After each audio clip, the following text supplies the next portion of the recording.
Hello, everybody! Welcome to Never Seen It, a podcast about movies we haven't seen yet. I'm your host today. I am Betsy, and with me, as always, is Trent. Hey. So, Trent, today we are watching a movie that I have watched, but that you have not seen. Mm-hmm. We are watching In Bruges. In Bruges, you say? In Bruges, I say. So this is one we've talked about watching for some time. You have wanted me to watch this movie for a very long time. For a very long time. I think this came out in like 2008, so it has existed since before we got together. And there is a specific reason why we are watching this today. Why don't you explain that? So it's not exactly a sequel. It really has nothing to do with the other. But the film, The Banshees of Inisherin, is out in theaters and will soon be widely enough released that it'll be playing near us. And it's from the same filmmaker. So the same guy wrote it and directed it. And it also has the same 2 stars. Exactly. And that movie, Banshees of Inisherin, is gotten some Oscar buzz. You definitely want to see that movie eventually, whether it gets nominated or not. So this is kind of a primer, at the very least, to find out what is this guy's style. Yeah, what's he all about? Yeah. What's the sense of humor? What's the sense of drama? Now, I went through his IMDb page, the director, the writer, and I only saw one for sure that I've seen that we both liked. It was 3 Billboards Outside of Ebbing, Missouri. Yes. Which did get nominated, and we both really enjoyed when we watched it. He also did 7 Psychopaths, which we haven't seen, amongst a lot of other movies. A lot of things that people have probably heard of, but weren't exactly household, like, he is not a seen it. Yeah, he is not a household name. No. I can't even think of his name right now. Is it Martin McDonough? Is that the guy's name? I think so. Something to that I know effect. it's an M name for sure. We're gonna look it up in the break, but not right now. Anyway, so yeah, that's why we're watching this movie today, amongst the other reason that Betsy really wants to watch it. I have been pushing to get this one on the show and in your brain for many, many years. Yeah. So what do you know about In Bruges? Not much. So it's a bunch of Irish people. It's a comedy? That's why I said the question mark at the end there. It's a comedy? Because you can't get people like this on screen and not have some shenanigans happen, I would imagine. Well, and especially the Irish. Like, them as a people love a funny, dark sort of story. Sure, and I don't know what like the story is. I think it's some kind of crime drama. Crime dramedy, let's say. Crime dramedy. Where do you suppose it takes place, Trent?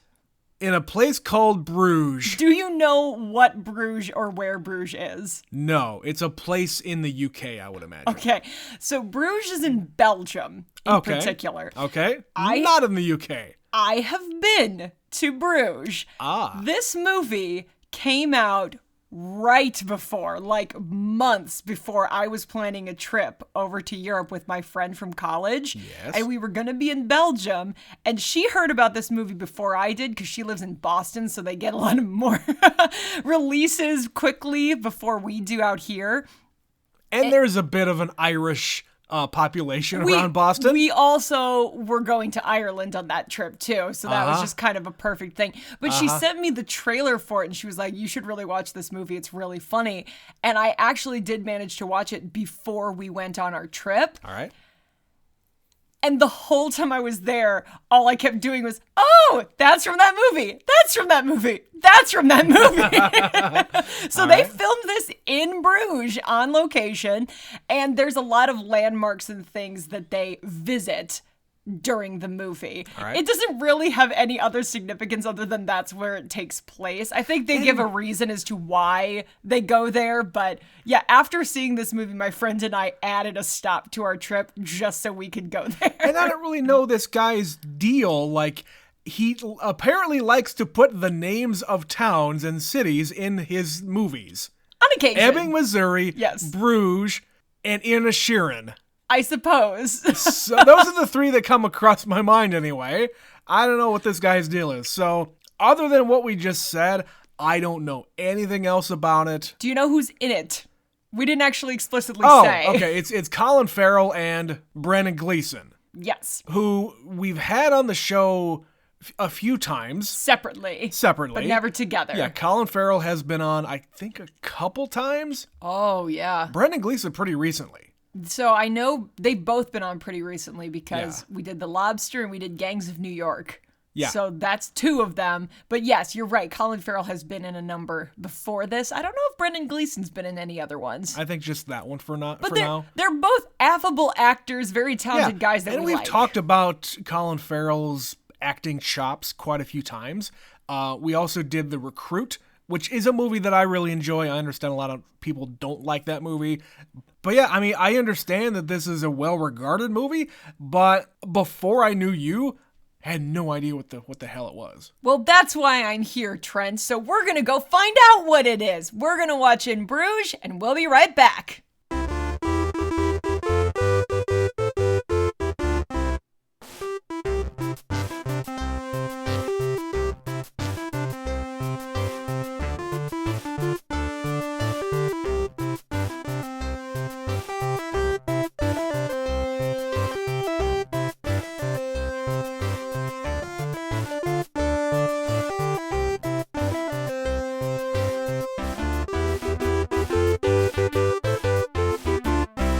And we're back.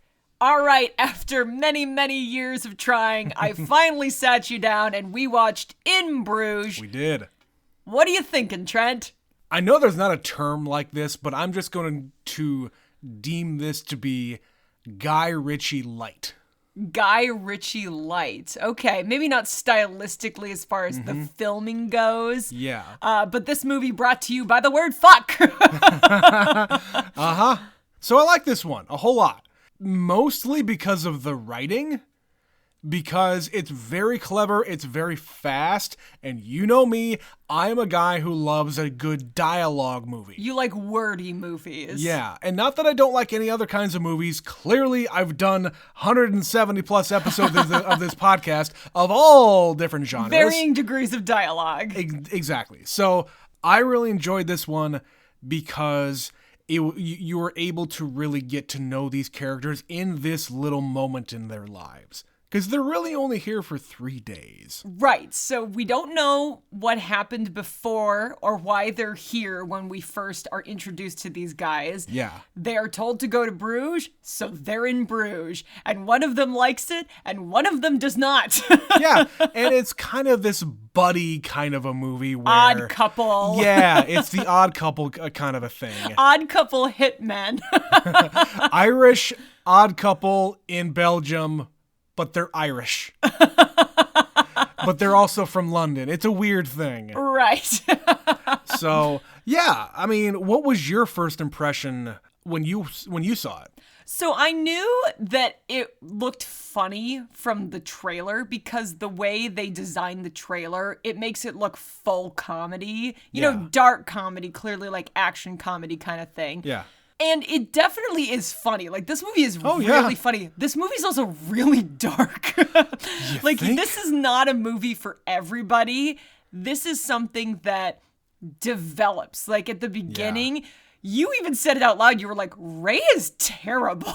He is terrible. He is awful. But here's the other thing is, the writing is good and his character has development and he's not a bad person. So you feel a lot of empathy. You looked it up before this. Colin Farrell won a Golden Globe for this. I forgot entirely that had happened. Yeah. But it is well deserved because he's just kind of this young and stupid piece of shit at the beginning of the movie. He's an ignorant piece of shit.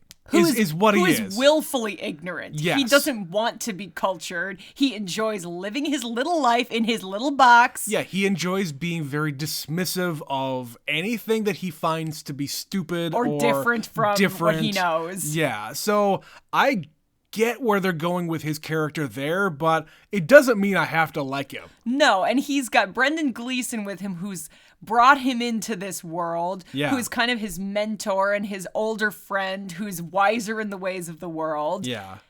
And they get here together and one of them wants to see and experience Bruges and the other one, you could call this movie in fucking Bruges. Yeah. Because the number of times that Colin Farrell dismissively refers to it as fucking Bruges, Right. it's a shithole. And of course, he probably doesn't know anything of Bruges. But he doesn't want But to. it's not London, it's not No. Dublin, it's not any of the places that he is used to and can appreciate from his own small mind.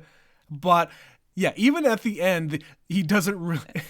Literally at the end, he says, I wonder if this is what hell is. Just never being able to leave Bruges. An eternity in Bruges. And then I really hoped I wasn't gonna die. Yeah. Yeah, and the reason we find out that they're there is he was on a job. Yeah, And they're both hitmen. They're both hitmen, and he accidentally killed a little boy in the process. Yeah. And he is completely fucked up about this. As you should be. At the beginning of the movie, he's about to have a breakdown, and you don't know why. And they just keep giving you little bits more. Yeah. So we find out that's what happened. That's why they're in Bruges. They're being told to sit there and wait because Yeah. they don't know what to do next. And this is all still kind of new to him too, so he doesn't really know the beats of what's going to be happening after it happens. How it works. He can be told all of the things, but it doesn't mean that's how it's going to go on every single job. And we So don't... you're going to go underground. You're going to go in hiding after a job, but you don't know where, and you don't know how long it normally is. But in this case, they are sent to Belgium, which I looked up where Bruges is. It is just north of Dunkirk. Those people who know a little bit about history is where the big rescue happened. So kind of the border between France and Belgium. Right on the border between Yeah. France and Belgium. So for this kid from Dublin, who also was living in London, I guess, this is a very new experience. He's young and attractive, and he wants to be able to go off and be young and attractive and do the things that you're supposed to be doing. You know, like hitting on Dutch PAs on a set of a movie. And doing drugs and hooking up Yeah. with chicks and drinking Yeah. beer. Real beer for men.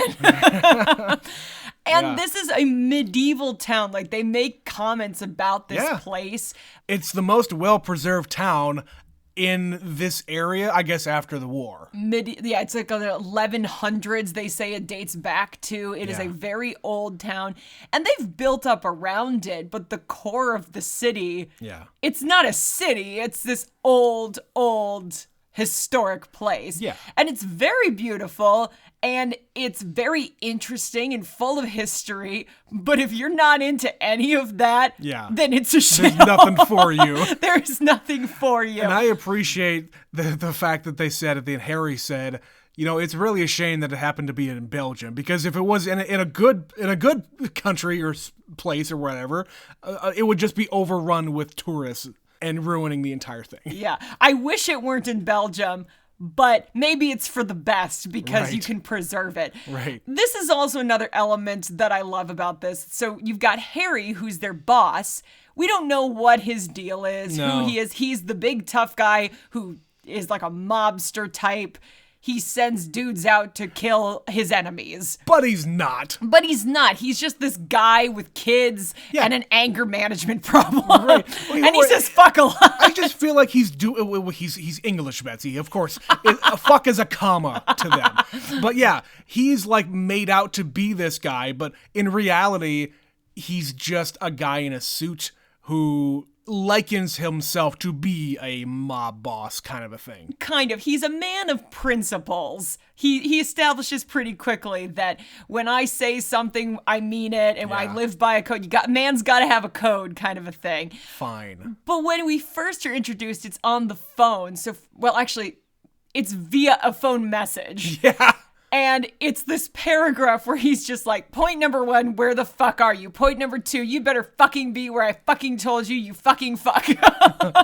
And how dare you make me leave this fucking message with a fucking receptionist. And then I love the little line at the very end that was written in She pen hand wrote her note. from the owner of the place, not the receptionist. I'm not a receptionist. I co-own this hotel with my husband. Yeah. I like that touch. The second time we meet him, he's on the phone and he's having a conversation with Ken, Yeah. telling him, get rid of Ray. You know, it's really too bad. But before we get to that, he's just like, what do you think of Bruges? And they're just having small talk about how he was there when he was 7, and it's this like fucking fairy tale place in his mind. Yeah, I want to go back there, but... He's waxing poetic about this magical city that he once visited, and he wanted you two to experience the beauty. Seriously, though. It's such a weird affectation for a tough guy. It is, and I love that conversation and like the juxtaposition of the kinds of conversations you normally have. Normally, a guy like that in that position would be having a conversation that is like 5 words. You got it? Got it? Good. Goodbye. Or he'd be threatening you. Sure. If he's using a lot of words, it's because you did something wrong and he wants you to feel tormented. Exactly. Meanwhile, he's using a lot of words to describe this wonderful place, and when he's told that it's not really Ray's thing, he gets very upset by this.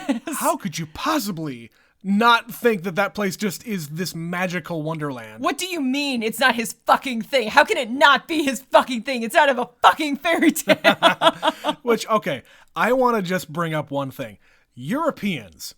I know there's some Europeans listening to this podcast, and I love you, but Europe is a strange place in my mind because as the crow flies, from London to Bruges is nothing in the way of distance. To get there, no. To get there. It's not a hassle. When we think about distance, for us, the next big city, if you want to call it that, is the same distance away. It is about 3 hours away from us. Yeah. And that's how long it would take you to get there. We'll go on a fucking weekend trip. A day trip. A day trip. We can go out and back. We've done that. You are a grown-ass adult who's got money. You can go to Bruges. And you're going through like 3 countries like it's nothing. Right. It's a very different mentality. It is. Travel when you live in Europe. Right, and like for us, it is like you drive for 5 hours, you're still in the same state. Yeah. In Europe, you drive for 5 hours, you've gone through 6 different countries. I once saw a comedian who was British, and after the show, my brothers and I went and said hello to him, and we told him we drove from Sioux Falls to Minneapolis. So we drove that distance that day just for this occasion to see him. And he said, you Americans are amazing. If I drove that far, I would either be in another country or the ocean. And he was just like, that's just insane to me. Yeah. I'm just this country bumpkin who doesn't know anything, and I'm in the middle of a country that doesn't have public transportation. Nor does it have the history of a place like Bruges. No, there is no like the oldest buildings in this city are from the 1880s. Yep. Because our state was founded in 1889. Maybe the 1870s. There's just like Sure. the teeniest, tiniest fragments of that time frame. Yeah. But anyway, yeah, this is where we are. We're in this little town with these 2 guys that don't belong there. And as the story develops, we find out that Harry is sending them there so that Ken can kill Ray. Right. And the reason why it is 2 weeks instead of, a couple of days is so that, number one, they can get settled in, he can get comfortable, and that Ken will have the opportunity to plan this and execute it. Yep, because he's got to go meet a guy and get a gun, and meanwhile, we're finding out more about what happened and why they're there. And you start to feel really bad for Ray. Like, you find out that this was his first job. Yeah. And there's a big revelation, and it's almost a throwaway line. It was a throwaway line. But they just kind of dropped it in there saying, this was my first job, and this is what happened. And now I'm going to be killed because of it. And he is so torn up about it that he's just, full body sobbing and suicidal. He has a real couple of acting moments here that were very impressive. And you got little hints of it, like he, at the beginning, almost has a breakdown. A little bit later, when he first talks about it, this is clearly the first time he's actually spoken about it to Ken. He says, I did that. That's on me. Yeah. I'm going to be dealing with that the rest of my life. He's not here. And the only thing that I could think of that would make it better is if maybe I'm not here either. Right. And he's saying it in a very like somber tone and just a depressive mood for lack of a better word. And from there you think, oh, this is really affecting him. Yeah, this is real. We haven't really had a lot of conversation about it so far. They hinted at it a little bit, but I don't even remember where in the movie it happened, but the flashback to the actual incident, I thought he was like still in the city. I thought he was still in Bruges. Mm-hmm. And he just went to confession for some reason. No, it's giving you the past, the one scene that happened before the movie began. Right. And yeah, it fucked him up. And I understand as it should. Because this is a world where, sometimes you watch these kinds of movies and these hitmen have no morals. They have no line in the sand. Sure. They will kill anybody at any time. And if there's collateral damage, then so be it. Yeah, so be it. But everybody in this movie feels very deeply that children don't need to be involved in this. Indeed. So he has this kid get killed who just went to confession. Like this kid was like at his first confession or something. Sure. And he's in the park at one point because he manages to get a gun through some kind of twisted confluence of events. So he ends up getting a gun and a bunch of live rounds and decides to off himself in the park, but Ken stops him. Yeah. Because he's feeling so terrible about what happens, and he like goes there and watches kids, and just makes him feel even worse. Well, and he left a note in the hotel that said, "I went to the park so that she wouldn't have to clean it up," referring to the house, not the housekeeper, the woman who owns the hotel. Yeah. And so it's just these weird little moments where he is a human being who actually gives a shit about other human beings. Right. But there's all these conversations throughout the movie about life and purpose and death and sin and, afterlife. Right. And living with your choices. And even Ken was like, no, I don't believe in any of that stuff. Mm-hmm. Like he thought about it for a minute and he was like, sure. No. Right. And maybe that's just how he has learned to deal with this life he's chosen. He's come to terms with the fact that he's a hitman and he's killed people. And he even says, I haven't killed that many people. And at this point, before they really establish that this is his first hit, you would assume you've got the younger guy and the older guy, that they'd be at about even planes. Because usually in these kinds of movies, the young guy goes out of their way to kill as many people as possible. Right. And the old guy's going to have a lot because he's been in the business a while. Mm-hmm. But they set up pretty vaguely, but also to give you enough detail that he maybe hasn't killed as many people as you'd think. And then we find out later that Colin Farrell has killed one person intentionally, and everything else was an accident. Right. And it's an interesting dynamic. And they're not what you think of when you think of hitmen. No. Just the entire movie, you've got these two dudes like waxing and waning about life and death and the afterlife. Yeah, and like I've seen plenty of movies where there are hitmen, assassins, whatever you want to call them, and they're always depicted as these steely-eyed, just cold motherfuckers. Mm-hmm. And they wouldn't think twice about pulling the trigger on anybody. And Ray is still very green to this business, and he's still like very eager about everything. And because he's dealing with this problem, he is even more gung-ho about going out and drinking and going out and, hitting on the girl and doing a bunch of drugs. And, that scene, Betsy. There's a lot of scenes we need to talk about. But yeah, he's still dealing with it in his own way, but he's still kind of a kid. He's clearly in his 20s. 20s, 30s, yeah. Early 30s. I'd say late 20s. Yeah. And by then, you've barely had a life, and if this is the life that you are chosen to go down, you're not cut out for that dude. And he doesn't know until it happens. Yeah.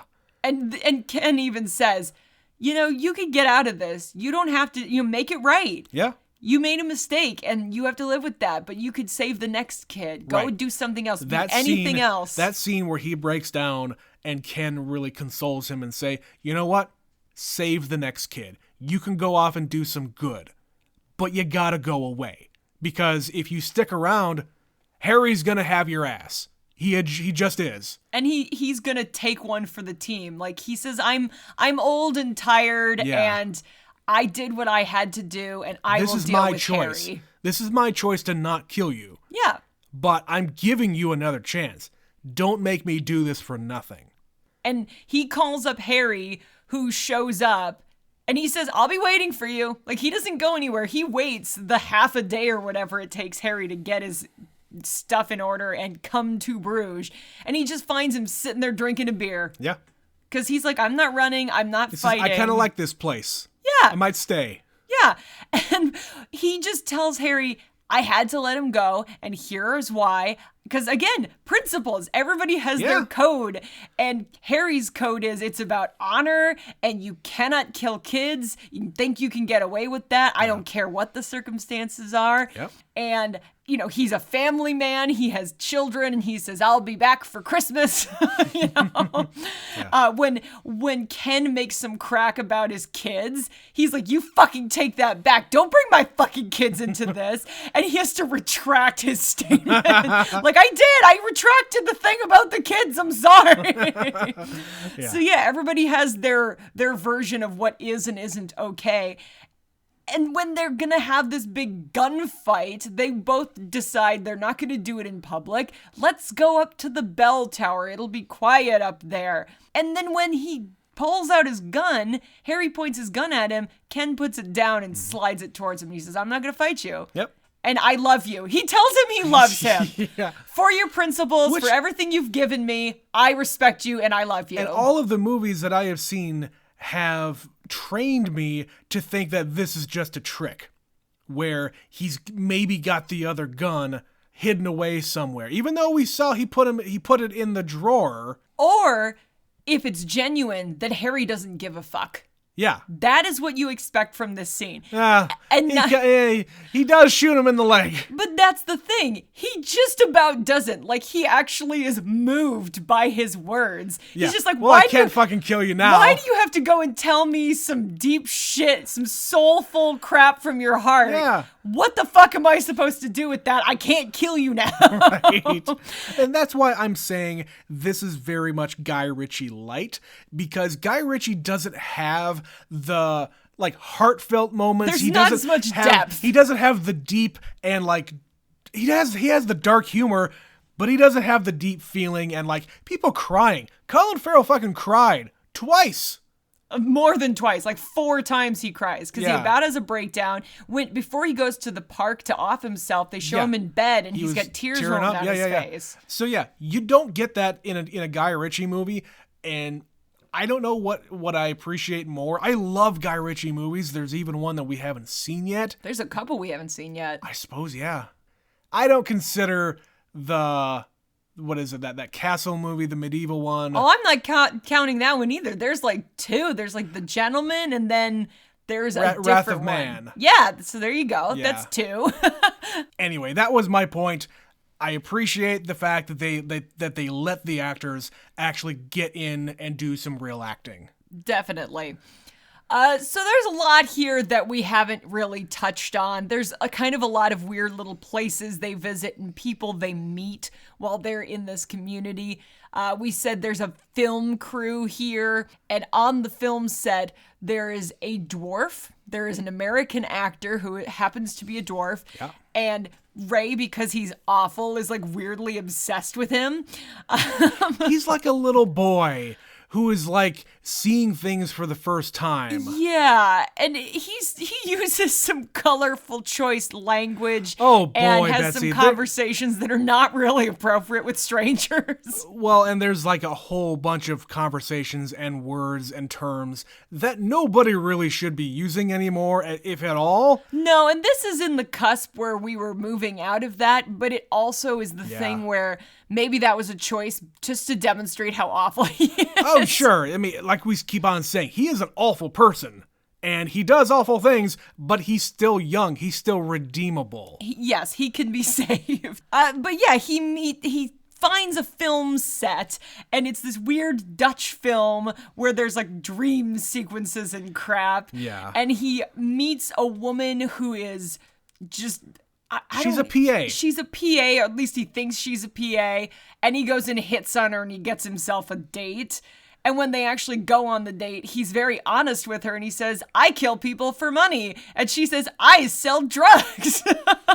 Which we find out both are true. Yeah, both were being very honest. They were joking and having this funny little repartee. But he makes a joke about killing a kid. Yeah. He makes a joke about it, and then she throws it right back at him. Yeah. And she says, oh, yeah, no, you look like you could kill people, but only kids. And that's a dark joke. This whole back and forth between them is very uncomfortable. And as the viewer, certainly. Yeah. And for him, too, I think. Sure. And, he's still kind of like really up in arms about what he's going through, and he's just kind of trying to get through it by doing something normal. You're living his life. You're in a new place. You're single. You meet a pretty girl. You're going to ask her out. If she says yes, you're going to go out.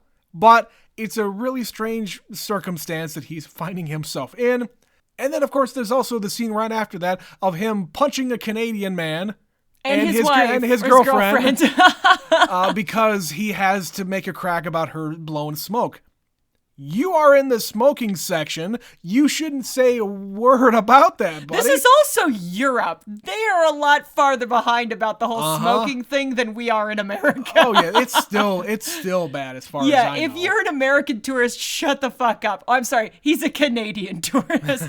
Either way, shut the fuck up. You're in Europe. Deal with it. And of course, we know that guy from a couple of different things. Yeah, the thing we know him from mostly is John Adams, but what else is he in? True Blood. Oh, that's right. Yeah. I forget sometimes the other thing he's in. Yeah, and Colin Farrell's character is sitting there when his date walks away, and the guy at the table goes, oh, unbelievable, or something. Right. So he can't leave it alone, and he says, what is it? What is it? Say it. You got something to say it. And he has this crack about, like Vietnam and what else? He assumes they're dumb Americans, so he's making, like John Lennon. He says something about John Lennon. That's for John Lennon. So, he is just this ignorant fucking boy.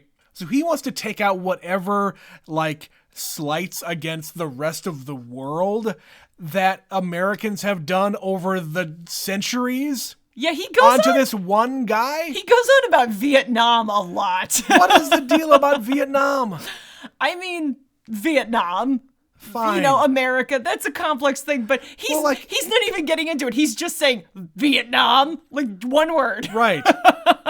I don't know. And when he punches the Canadian man, the woman grabs a bottle, and that is enough for him to punch her in the face. And he says, I would never punch a woman, but she came after me with a bottle. Well, we had just established the fact that, a bottle is a deadly weapon. You got to do what you got to do if somebody's coming after you with a bottle. Yeah. Their bare hands out, however, that's fair game. That could be a deadly weapon. A 50-year-old man could be no karate. Yeah. So there's a lot of really good writing in this movie. That's one of them. Just back and forth. The back and forth. The like you said, the 50-year-old puff who knows Lollipop karate. Man. Lollipop. Yeah. There's a lot of Britishisms in here, like puff. Yeah. Which is, for lack of a better word, a sissy boy. Yeah. Something like that. Or a gay person. It's an aggressive. It can be used aggressively to describe someone who is gay. Yeah. Sure. There's a lot of drugs. He goes to this girl's house and her boyfriend tries to rob him, and he shoots a blank into his eyeball. Yeah. And he had that coming. That guy attacked him, and he, got up in his business with a gun, not knowing who he was dealing with. Yeah, and we have the interaction between Harry and the gun dealer, and for some reason the other guy was there, Eric. I don't know why Eric was there. Why the fuck is he there other than to have the interaction to advance between the plot later. No, well, sure, but to have this line between them about the fact that, well, if you robbed him with no real bullets in your gun, and you got too close to him, and he took your gun, whose fault is that? That sounds like a you problem. Yeah. Yeah, that's a great scene where Harry is just like this hard ass, and he's telling him, I have no sympathy for you. You did that to yourself. You got shot in your eye and you want me to feel bad for you? Nah, you fucked up. Right, and like he says, well, don't you want him dead? Well, yes, but you can't be sitting here complaining about what happened to you, because he's right. I'm still gonna kill him, but he's right. There's also, after that incident where he shoots the guy, he's left alone in this woman's apartment and he finds her stash of drugs. So the next time we see him, he's coked out of his mind. He's like, I got 5 grams of drugs. Well, I had 5, now I have 4 because I took one. So if I have a heart attack, I have 4 on me, but I have 1 in me. Yes. If I collapse, just remember to tell the doctors it probably has something to do with the cocaine. And I'll say this about Colin Farrell. Him doing his real Irish accent and doing it, especially in that scene, doing it very quickly, that guy can enunciate like a motherfucker, because normally I have a hard time with accents, and I could understand every single word coming out of his mouth. Watching something like Train Spotting with the Scotsman being very Scottish, surrounded by Scots, sometimes it's unintelligible. Yeah. And same thing in certain movies set in Ireland. Depending on which part of Ireland, they can also be, to the American ear, very unintelligible. Oh, yeah. So that just goes to demonstrate, once again, he's a good actor, because I don't think that would be a natural cadence for him. Like, if you were to have just a conversation with him, well, like, a couple of beers. Yeah, he's coked out of his mind, so he's talking a mile a minute. And usually when you are inebriated in that way, you're going to be harder to understand. But in this case, I was impressed by that at the very least. You know, today I was scrolling through Twitter again while it lasts, and somebody made a comment about Colin Farrell, how they came into their restaurant at like 3 a.m. and had like a tuna melt and some French fries, and he was just the nicest guy to everybody in there, and he like waved her over to say, these fries are fucking delicious. All right. And just this very down-to-earth, normal dude. Like, the more I think about it, just the more I really enjoy this man. Yeah, and like, more of the stuff that it was written for him, like, we were talking about him in the bar there, where he's coked up, and he just waltzes over to the dwarf and his prostitute friend over on the couch making out, and he's like just poking the back of his skull, the side of his face, is just poking him to get his attention because he's curious. He's a curious little boy who wants to know what's going on. He acts like a child through most of this movie, like when he's literally having a tantrum, like kicking a chair because he doesn't want to be there, and he's sulking and like stomping his feet. And Ken calls him out on that too. You're acting like a 5-year-old, man. I told you we were gonna do what I want to do. You don't have to like it, but we're gonna do what I'm going to do. But stop throwing a fit. Yeah, but back to the scene. He's like asking him what's going on. It's like, you're a prostitute. You're not from here, and like you're an American. And they just keep on going back and forth, and he's just all hopped up, and he says, "You two are weird. You guys are fucking weird. You two are weird. You want to do some drugs?" Right, I got some drugs. And then they go up to the hotel room, and the party keeps on going. Yeah, and there's just... They have this weird fucking conversation about the upcoming war between the whites and the blacks, and who's gonna be on what side. It's like, what the fuck are you talking about, you racist dwarf? And everybody's drinking and doing coke and taking ecstasy, and it's just like a great time. And at the end, Ray karate chops the racist dwarf with the nipple rings. Yeah, just the weirdest shit is happening in this movie, and it's not totally over the top. They pull back. They keep it grounded. Like, this is something that is conceivable that would happen. Yeah, there could be a movie in this town. There could be a Dutch movie being filmed. Yeah. And this American dwarf actor is going to be there, and he is lonely and wants to hook up with a prostitute who happens to come from Amsterdam. Because And she thought she could get a better rate in Bruges because there's too many prostitutes in Amsterdam. that's a good business. That's a good business decision. I mean, you're not wrong. And Ray's girlfriend hooked him up with some ketamine that is a horse tranquilizer, and it's just all very matter of fact. And it's a small town, so the fact that Yes. he keeps running into these people is not unusual. Yeah, there's just seems to be one town square in the entire thing. That's exactly what it is. Everybody hangs out there. Yep. Yeah. It's not a big town. This No. is a very small tourist town. Yeah. I don't know if there's a ton of people that just live there. If they do, I don't know what they do there for work because it doesn't strike me as a town of industry. It's a tourist town. I mean, I think they're a little bit inland, so if anybody works, it's probably up at the port. Maybe. That's the only thing I can think Well, of. what do they call it? It's the Venice of the North because it has canals. Yeah. So you get on the boat and you look around, and it's a beautiful city. If you're into that sort of thing. Which we would be. We're into history. We're into old shit. I've never been to Europe, but you have been. Yes, I have. So, like, what was your experience with going to Belgium in this case, at least in the sightseeing So aspect? we went to France first, and Belgium was our second stop on the trip. And we went there to Brussels in particular because my friend had, I don't know the exact relation. It was like her mom's cousin or second cousin lived in Brussels. And so we were just hanging around Belgium, and we hung around there, and we went up to Bruges.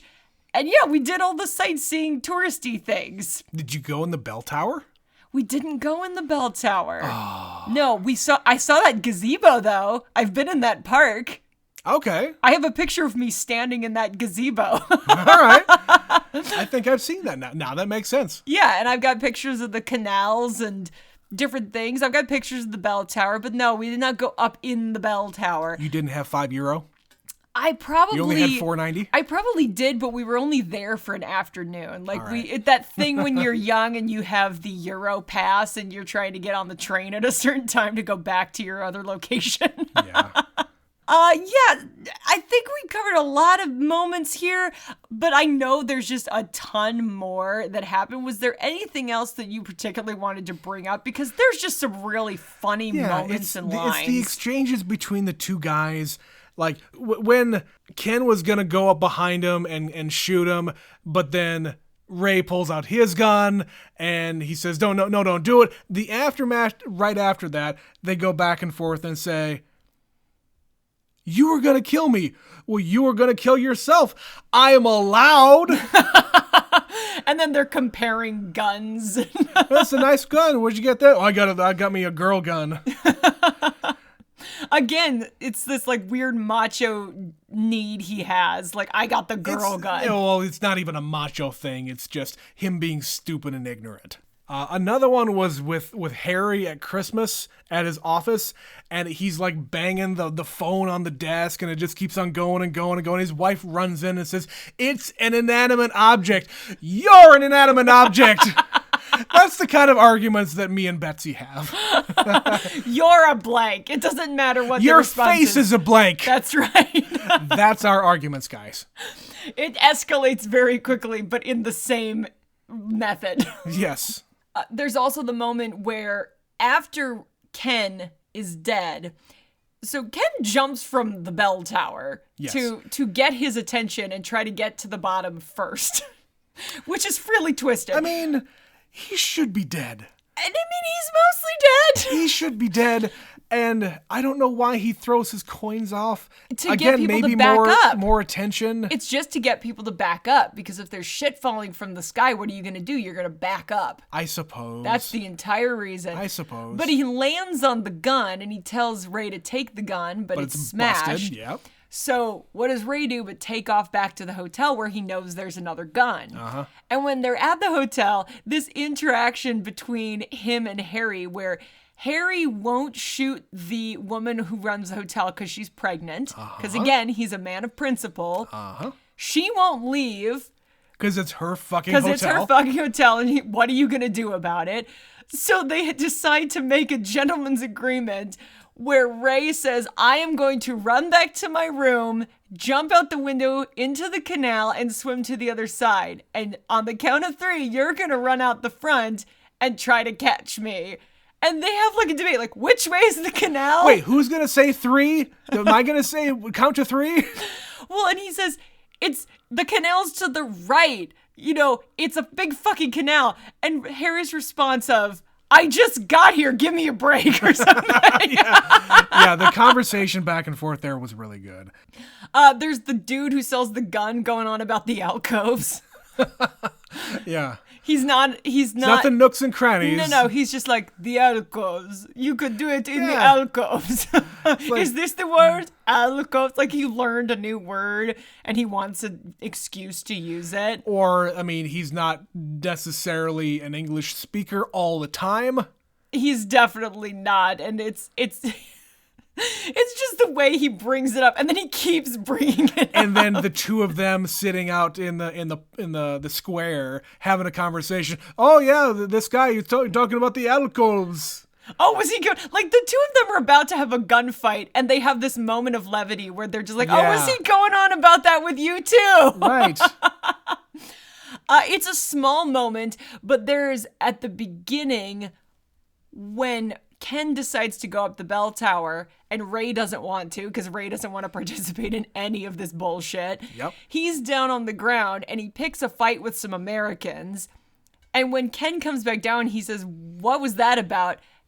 And he shrugs. That shrug is a gif. Like if you type in the word shrug, that's kind of one of those meme gif things that I've seen in major circulation. It's a good shrug. He's got a great face. Colin Farrell has an expressive face. It's the eyebrows. Anyone with big eyebrows like that usually has good face.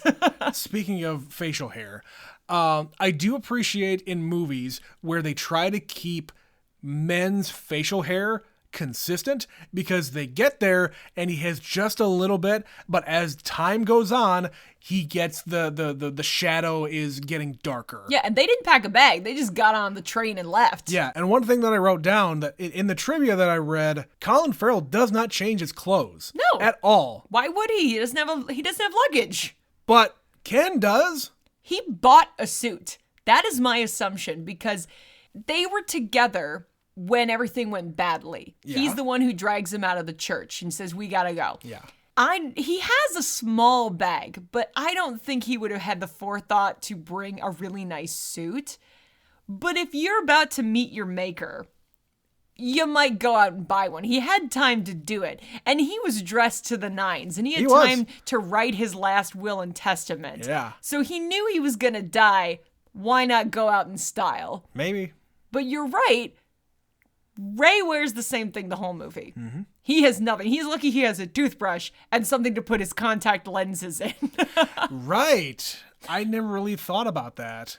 Because, yeah, he comes out of the bathroom and he has glasses on. And he has his little vial with his contact solution in Just it. shaking it to clean them. Yeah. Man, shit. It's small enough to like just put into a pocket, I'm sure. But it's just a little touch. And that's another thing you could get into about the character. Like, he wears contacts, but he has glasses. And it's the only time in the movie we see this. Yeah, it humanizes him even more. Yeah. And just because he's a hitman doesn't mean he doesn't do his normal evening routine. Well, and it also makes you think, okay, well, maybe he's not a tough guy. He's just a dude. Yeah, he's really not. And, like, he even tried to have, like, when we got the flashback scene, he even tried to have, like, a cool line. Yeah, he didn't get it. The guy who was there to kill didn't get his line. Well, who did you kill, my son? You. What? What? Me? Hi, I have this gun here. I'm showing it to you. I'm going to kill you now. I'm going to kill you now. This guy says hello. And he has to shoot him like 5 times and he won't die. And it's awkward and bad and poorly done. By the way, there's so many people who get shot in this movie and don't die. They get shot a lot. Yeah. Yeah. Let me think. So when he shoots the priest, I think he unloads his entire weapon. He shoots him at least 5 times. Yep. Harry shoots Ken at least twice. Yep. once in the leg and then once in the neck. Yeah, he grazes him. Oh, that was gnarly. Harry also shoots Ray like 4 or 5 times through the chest. Yeah. And then Harry kills himself. Literally through the chest. Yep. Because the first time was when he was on that boat. Mm-hmm. And it went all the way through. Which, by the way, okay. All right. What is the deal in Bruges where nobody is reacting to gunshots? Yeah, that's a valid point. I don't care if you're up in a fucking bell tower. That shit is going to resonate through the whole town. The only argument I will give you is they know there's a movie being filmed. Ugh. That would be the only reason. I didn't see any guns on that set. No, but they don't know that. You don't know what movie is being filmed or what kind of a film it is. It is to apply a little thread of thought and a little thread of logic. I'm shaking my head to this logic of yours. I will give you the guy on the boat. When the dude on his boat gets shot, he should have reacted. Completely nonplussed. He says, "Oh yeah, I need to get off over here." Okay. Or maybe you're gonna leave all this blood on my boat. Maybe this is just a much seedier medieval town than we give it credit for. I have no idea. There is a dirty underbelly to this fairy tale world. Seriously, there's so many gunshots going off. Even the people on the set. When Harry comes around and shoots him a bunch on the movie set, nobody there panics and runs away. They're just kind of like, oh, what's going to happen next? Oh. Maybe they're all on ketamine. I suppose. She is selling drugs to a lot of people. That's the logic you can apply here. Okay. The entire movie set is high as hell. Yep. And yeah. Is weed legal there? I'm sure. She wasn't selling weed, Betsy. There's none of that on that set. Okay, but maybe... You don't need to sell that if it's legal either. Fair. Well, is there anything else you want to talk about before we start wrapping this one up? I have a question. All right. Do you think Ray dies? Oh, that's a good one. Because, the end of the movie is he gets shot, It's and an he's open having question. this monologue. He's shot a lot. He's bleeding. He's having an existential crisis because he's afraid that if he dies, he will be in Bruges forever because he's convinced that's what hell is. And then it fades to black. I mean, he got shot a lot of times. Through the chest. But they went through and through. So I don't know. There's also the center of his torso, and there's there's a lot of vital organs there. Yeah. So I don't have an answer to that. My inclination, being a rational person, is he dies. But if he survived long enough to make it to the hospital, who knows? He's at least in the ambulance. He's in the hospital, I think, at the end. They Is that get what him. It was? Okay. There's bright lights and shit. Well, there's bright lights in an ambulance too. And in the afterlife, they tell me. On your way to the other side. I guess. A little bit of info here. Another thing I read. In the original script, he survives. Okay. So they intentionally say that. Yeah. In the original script, he survives. They also mention the kid who he killed. They mention his name. Oh, he has a name. Yeah. Interesting. Yeah. So maybe they took that out to make it less terrible if you knew the kid's name. I don't know. My favorite fact that you read me before we started was that in this movie that is 107 minutes, there are 1.8 fucks or variations of fuck per minute. 1.8. That means they say fuck more than once a minute. Including credits. That's a beautiful thing. All right, well, that was in Bruges. We are going to throw it to an email now. We have one from our superfan, Stephanie. Hey, Stephanie. All right, this is about Hereditary, one of our Never Scream It movies. The last one, yeah. She says, wow, this movie is nuts. You think? I think the Demon King was biding his time in Charlie's body and needed to get a male body. So he used his demon magic to cause this accident with maybe the help of the cult. The accident as in the car accident. The car accident. Where the head hits the pole. That's right. Or it could be an example of destiny and the accident was inescapable. I've been thinking about this movie off and on a lot since we watched it, and it occurred to me, there's a part where she is chopping off the bird's head, and I didn't really think about the relevance of that until later. So there might be something to this. Like, what kind of freaky little child is cutting birds' heads off? I agree with you in that the cult, as it were, was responsible for them putting the deer in the road. But I do not believe that this was a destined thing, that the kid's head was going to be knocked off. But you don't think it was their doing to make it happen? I don't think that specific sequence of events was destined to happen. I do think that they did put that deer in the road for them to have an accident. Whatever that happened to be. Maybe both of them were going to die. All right. Agree to disagree. That's the beauty of movies. Sometimes they're open to interpretation. Indeed, especially this one. Back to the email. So many parts of this movie stick with you. The acting is incredible. And then in all caps, she wrote, Toni Collette! Indeed. That is exactly what you should take away from this movie. I have seen Midsommar a handful of times, but Hereditary only once. It is an impactful film, but difficult to get through. Both are unsettling, but I just think Midsommar is a better rewatch. Love you guys. Can't wait for next year's Never Scream It. Thank you, Stephanie. Yes, thank you, Stephanie. Yeah, we like we have said, don't spend a lot of time in that genre. It's not our favorite thing.